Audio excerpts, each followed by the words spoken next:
ചില സ്വപ്നങ്ങൾ നമ്മൾ മറന്നാലും പടച്ചോൻ മറക്കില്ല അല്ലേ? ഇതങ്ങനെ പടച്ചോൻ മറക്കാതെ സൂക്ഷിച്ചു വെച്ചൊരു സ്വപ്നത്തിന്റെ കഥയാണ്.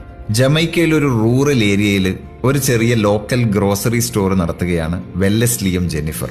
അങ്ങനെ ഇരിക്കെ 1986 ഓഗസ്റ്റിൽ അവർക്കൊരു ആൺകുഞ്ഞ് ജനിച്ചു. അവരവനെ ഉസൈൻ എന്ന് വിളിച്ചു. വെല്ലസ്ലി ഒരു ക്രിക്കറ്റ് ഫാനായിരുന്നു. ഹുസൈനും അച്ഛനെ പോലെ തന്നെ സ്പോർട്സിനോടായിരുന്നു താല്പര്യം. ചെറിയ പ്രായത്തിൽ തന്നെ അവൻ അവന്റെ ബ്രദറിന്റെ കൂടെ ക്രിക്കറ്റും ഫുട്ബോളും കളിച്ചു നടന്നു. പാകിസ്ഥാനി ഫാസ്റ്റ് ബൗളർ വക്കാർ യൂനിസിന്റെ പ്രകടനങ്ങൾ കണ്ട് വലുതാകുമ്പോൾ ഇതുപോലൊരു ഫാസ്റ്റ് ബൗളർ ആവണം എന്നവൻ ആഗ്രഹിച്ചു. ക്രിക്കറ്റും ഫുട്ബോളും കൂടാതെ ഓടാനും അവന് ഭയങ്കര ഇഷ്ടമായിരുന്നു.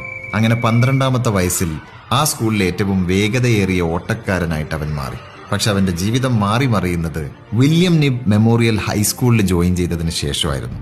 ഹൈസ്കൂളിൽ ക്രിക്കറ്റ് കളിക്കാനും ഫുട്ബോൾ കളിക്കാനും വേണ്ടി ഇറങ്ങിയ അവന്റെ ഓട്ടത്തിന്റെ വേഗത അവിടുത്തെ ക്രിക്കറ്റ് കോച്ച് ശ്രദ്ധിച്ചു.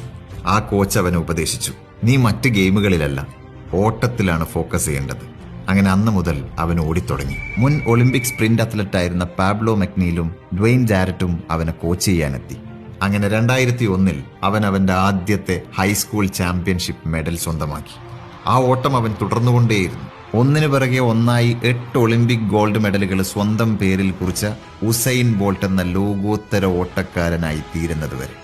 മിന്നൽ വേഗതയിൽ ഓടുന്ന അവനെ ലോകം വിളിച്ചു ദ ലൈറ്റനിങ് ബോൾട്ട്. പക്ഷെ അപ്പോഴും കുട്ടിക്കാലത്ത് ഉസൈൻ ബോൾട്ട് കണ്ട ക്രിക്കറ്റ് എന്ന സ്വപ്നം സാക്ഷാത്കരിക്കപ്പെടാതെ കിടന്നു.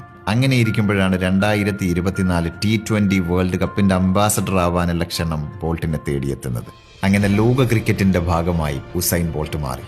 ചില സ്വപ്നങ്ങൾ അങ്ങനെയാണ്, നമ്മൾ മറന്നാലും പടച്ചോ മറക്കില്ല. അല്ലെങ്കിലും ക്രിക്കറ്റിന്റെ വേഗതയേറിയ ഈ ഒരു വേർഷൻ എങ്ങനെയാണ് ലോകത്തെ വേഗതയേറിയ മനുഷ്യനെ ത്രില്ലടിപ്പിക്കാതിരിക്കുക അല്ലേ?